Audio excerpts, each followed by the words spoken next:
as a developing actor is just to be trying to do it well. If you can live with the humiliation of, being in something where it's pretty funny. My years of fascination with cinema sometimes make me ask a really simple question. What is the goal of a good actor? To act naturally? Yes, acting naturally requires acting that their skills are invisible. Good quality, complex acting must always come down to an invisible naturalism that makes the challenging components of it far less obvious than every other art form. Acting isn't just memorizing lines and talking in conversational reality with intermittent emotion. It is to make a script come to life in a believable way. So yes, a great actor should make the scene believable. The actor must make active choices to do so. These actions and the clarity of their execution in emotionally local sequences creates the character much more than simply saying lines. Everything I've ever done in a film, it requires this getting to some sort of emotional reality that is contrary to the actual setting that you're in. Seeming real is a requirement. But a second requirement is that we can't predict their every reaction before they have them, and great actors just know that. Actors, when put a layer of stardom or lines said with unnecessary aggression, might get praise from their true fans, but when an actor keeps aside their ego and delve into the skin of the character, then they create art, or in my opinion, they become one. When I paid more attention on their qualities, I realized that all skilled actors understand how to listen for more than just the words, sounds and tonality, but also with an emptiness inside that needs to be filled by the other character. When they listen to others, I am quite sure they ask themselves what they are really listening for and what is their character listening for. I really think listening is the first real obligation required to carry out a believable truthfulness in the moment. It creates an honest connection between scene partners. The actor has to surrender the planned response to allow a true response that can only come when they are really listening. All one wants to see from an actor, to me, is the intensity and accuracy of their listening. And then what you have to say will become automatic.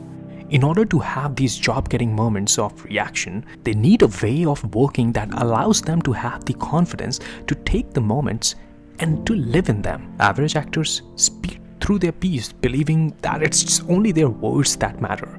But the truth is, it's the reactions that are the actions of the scene.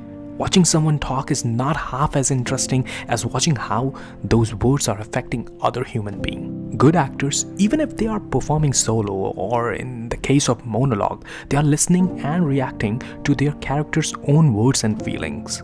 Their lines are always a fraction of their role. It's the living, breathing moment that makes acting dynamic, and it's fascinating to watch actors when they are not speaking. Some are too caught up in their own egos or technicalities, that is, trying to remember the next line, and others seem to register everything they hear. You can see whatever is being said to them physically affect them, as if the words are touching their face. And to make the character convincing, good actors spend time to understand how they sound. Let me demonstrate it to you by showing you two voice clips of Gary Oldman from his movies and how he really sounds. The job only because the ship is sinking. It's not a gift, it's revenge. Enters freely of your own will and leave some of the happiness you bring. And in a way, I've known many years ago. You could listen to the voice modulation and see Gary Oldman was fully aware about the pitch and tone, and it surprises me that good actors hold the range even if they have to do loud scene. And if an actor just wants to mimic a character, then it becomes unconvincing and some cases comedic as well. There are times when some scenes have surprised me, so much so that I was tempted to read about the making of them. And you know what? Most of the times I found that the lines were not even in the script, rather than they were just improvised. And yes, it stretches the imagination, sparks spontaneity, and can lead to unforgettable performances. To the dismay of script writers everywhere, it has also been responsible for some of the best moments in the cinema history. Improvisation is really an example of heightened communication, relying on an actor's ability to engage completely with their fellow performers as well their own character. We did the scene, Diane and I, and Marlon Brando was watching me doing the scene. And there was one take when a leaf fell from the tree on my shoulder.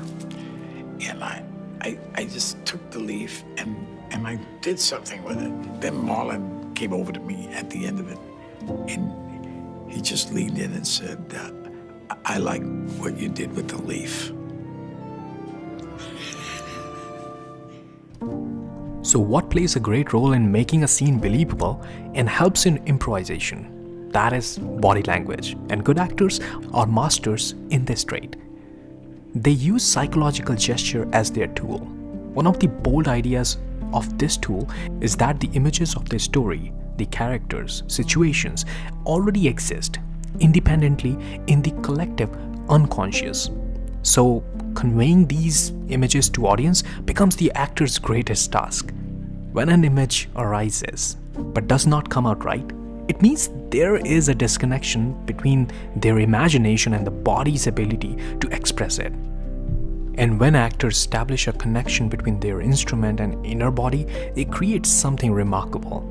It is truly said that action speaks louder than words, and great actors not only know how the characters talk, but they know how the character moves. So if they are playing a villain, they know how the character will dominate using his power. Or historical characters, they use slouch movements to show the burden of society. So until now we talked about believability, listening, improvisation, body language, and ultimately the most important thing is understanding the subtext. So what is subtext? It is the contrast of what is said and what is done. The character is always ever evolving, just like we evolve based on circumstances that happen to us. There could be things that happen that we absolutely know how it's going to affect you, but you really don't know how it's going to affect you and how it will make you veer off course at any given time. But we have to consider that two voices combine in the performance of text. The voice of the writer with the inner voice of the actor, and then an unconscious duality affect us as an audience. Good actors understand all the emotional layers, but when actors animate their lines to make them sound meaningful, they miss the depth that the duality brings. They deny bringing more to the line by trying to make the line sound real or meaningful, which is not needed. Great actors are like great chefs. They know how to make delicious cuisine. To have these skills to break down the scene, to interpret and express the words in an original and interesting way, and to find the wonderful spontaneous moment between the lines. It's about understanding what's happening in the scene, peeling away the layers of the character, understanding the behavior, the thoughts, and having a strong point of view in the scene. I know guys, this video was a little longer and different from my usual lists, but I hope this video will help you as an audience to better understand the next time you watch a good piece of acting, or maybe to practice it if you are at your early stage of acting career. You can join the family of Flash 5 List by clicking on the subscribe button, and let me know if you want me to work on any other topic in future. So see you guys in the next list. Till then, have a good one.